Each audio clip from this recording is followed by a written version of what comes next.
vous retrouver pour une nouvelle vidéo d'un classique en pâtisserie et surtout en viennoiserie. Il s'agit des pains au chocolat. Vous allez voir, on obtient un feuilletage vraiment très beau et ils sont vraiment super bons.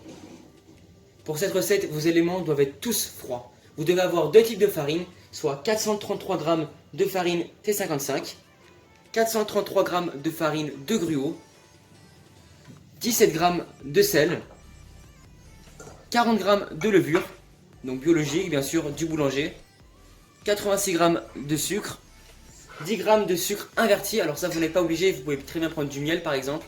C'est un sucre qui va donc conserver les pains au chocolat au congélateur.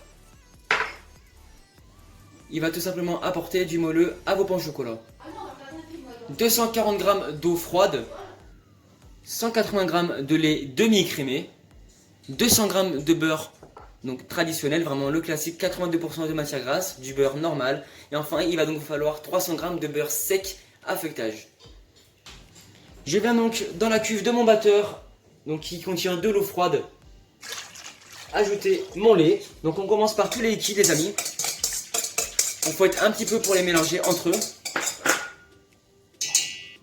À partir de ce moment-là, je rajoute mes deux types de farine, donc la 55 et la gruau. Vous pouvez très bien mettre aussi de la 55 et la T45. La gruau, elle a une plus forte force et c'est ce qui va permettre d'avoir un bon développement du croissant ou du pain au chocolat. J'ajoute ensuite mon sel d'un côté, mon sucre de l'autre et enfin la levure, donc vraiment à part du sel, donc sur un autre côté. Et puis enfin mon sucre inverti que je place donc au centre. Je viens donc à l'aide d'un minuteur enclencher un minuteur de 2 minutes, tout simplement parce que nous allons mélanger tout ça en première vitesse pour l'instant pendant 2 minutes sans le beurre. Donc on y va, on va en première vitesse et on mélange vraiment sans le beurre pour l'instant.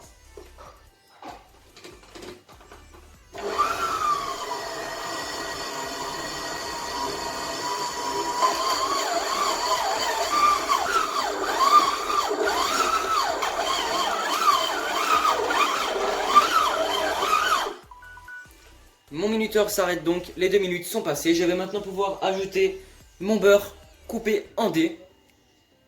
Je lève tout simplement ma cuve. Voilà, donc vous avez vu, on a vraiment une très belle pâte. Donc ma pâte tombe et à ce moment-là, je rajoute mon beurre. Donc là les amis, on est parti pour aller en deuxième vitesse. Donc on accélère la vitesse d'une vitesse supérieure. On va donc en deuxième vitesse et on est parti pour 6 minutes. Donc c'est parti, on va tout simplement en deuxième vitesse. Il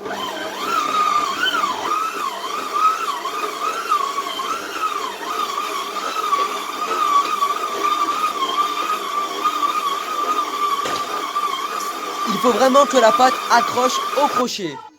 Je prends donc une température à 24 degrés. Donc là les amis, je suis donc à 22 degrés 3. Donc bien sûr, si vous n'êtes pas à 24, donc vous pouvez très bien aller à 23 degrés. Mais il faut vraiment mélanger cette pâte jusqu'à ce qu'elle soit à 24 degrés. Donc c'est 6 minutes, mais 6 minutes c'est vraiment le minimum. Vous pouvez très bien aller à 8 minutes par exemple, mais je pense que ce sera le maximum. Donc pour ma part, je vais donc rajouter 1 minute à peu près. Donc je rajoute donc 1 minute et c'est parti pour en deuxième, comme d'habitude, jusqu'à ce qu'elle atterrisse à 24 degrés.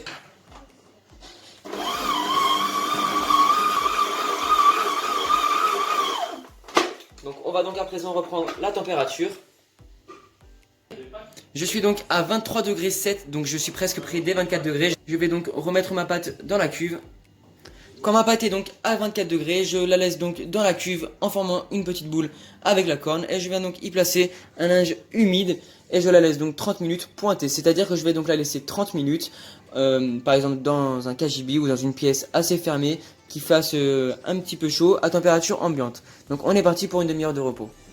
Une fois donc que la pâte a reposé, je vais donc la débarrasser. Donc vous avez vu, on a vraiment une très belle boule de pâte. Comme ceci, et on a vraiment vu, on a une très bonne élasticité de la pâte, vous avez vu, on a un très bon pétrissage, donc ça c'est signe qu'on a un très bon pétrissage, elle ne se craque pas. Je récupère donc ma pâte et puis sans la farine, je viens donc l'étaler avec un rouleau. Donc je vous conseille d'étaler votre pâte sur une plaque et une feuille. Parce qu'il ne faut pas, ou alors il faut éviter d'utiliser de la farine à ces moments-là. Voilà, donc il faut vraiment que ça fasse à peu près la longueur de la plaque.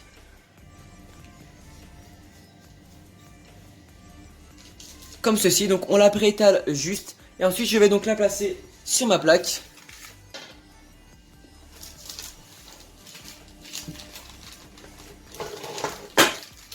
Comme ceci. Je la place donc au congélateur à peu près 1 heure. Donc c'est tout simplement parce que ça va venir bloquer la pâte. Et vous allez ensuite pouvoir la travailler plus facilement avec le beurre.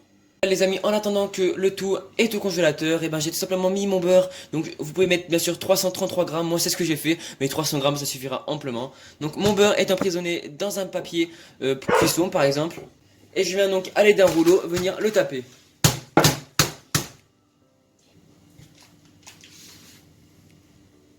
Comme ceci, et je place donc ensuite mon beurre à peu près 15 minutes au frigo.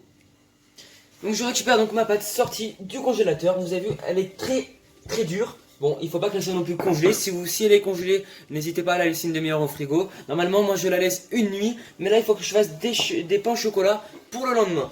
Donc du coup, c'est très important qu'elle soit très dure au congélateur. Voilà, je place ensuite mon morceau de beurre.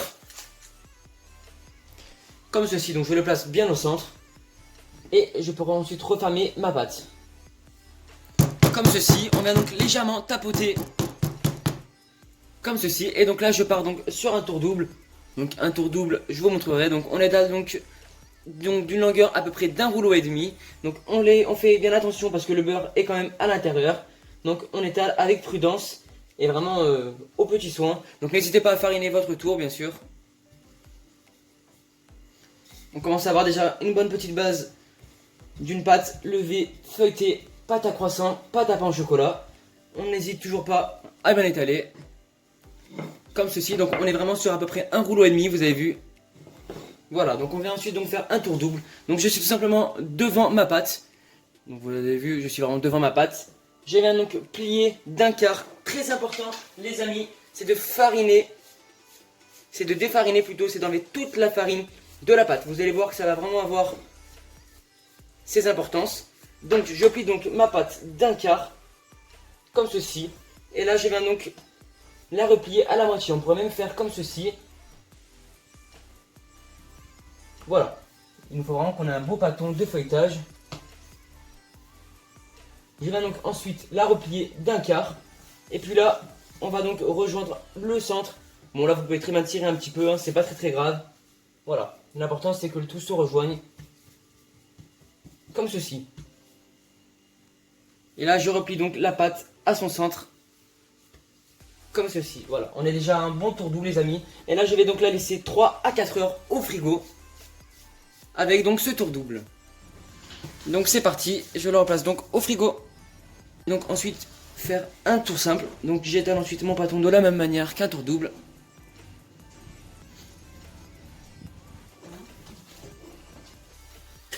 Et donc je viens donc ensuite plier le quart de ma pâte avant moi. Donc à peu près à moitié. Et là je viens replier donc le tout. Et je enlève bien la farine comme ceci. Et ça part ensuite au frigo toute la nuit. Je récupère donc mon pâton de pain au chocolat ou croissant. Et je vais donc ensuite le dégazer parce que forcément ça pousse un petit peu au frigo, surtout toute une nuit. Et là on vient donc rouler le pâton, toujours la pliure à droite. Et je viens donc rouler mon pâton pour former mes croissants. Je viens donc ensuite couper les côtés avec un couteau de tour. Puis je vais donc venir à l'aide de bâtons au chocolat, donc de 8 cm de longueur. Je vais donc venir les mettre comme ceci. Et là je vais donc pouvoir couper une bande de pain au chocolat. Comme ceci, donc je récupère mon petit morceau de pâte et je place donc mes bâtons. Et là je viens donc directement replacer mes autres morceaux de chocolat. Et je viens donc rouler tout le long comme ceci.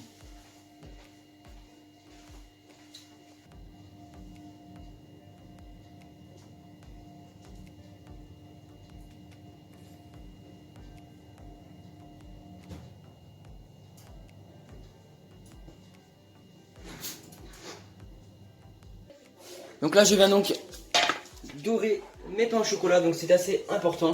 Donc simplement un œuf avec un petit peu de lait. Donc vous cassez un œuf tout simplement et vous rajoutez 5 g de lait. Voilà, donc on va donc dorer le croissant juste sur la surface du dessus, comme ceci. Après les avoir dorés, je les laisse donc à peu près pointer et lever, donc doubler de volume, à peu près 2 heures dans une pièce à température ambiante. Donc 2 heures, vous les laissez dorer, vous les laissez pointer, pardon, à peu près 2 heures. Je viens donc ensuite, après le repos à température ambiante, redorer mes croissants une deuxième fois. Et mes pains au chocolat bien sûr, avant de les cuire dans un four. Donc pensez à préchauffer votre four à 180 degrés les amis. Et je viens donc ensuite les cuire environ 15 à 20 minutes dans un four préchauffé, donc à 180 degrés. Bien sûr, si vous ne pouvez pas, vous pouvez aussi mettre votre four à 200 degrés pendant 15 minutes. Et voilà les amis, donc cette vidéo est donc maintenant terminée. J'espère qu'elle vous aura plu. En tout cas, vous avez vu, on a un magnifique feuilletage. Voilà, donc je vous dis à tous et à toutes, encore une fois, une très très belle année. Et puis surtout, régalez-vous avec cette recette. Vous avez vraiment pris les bases en viennoiserie sur les pains au chocolat. Ciao.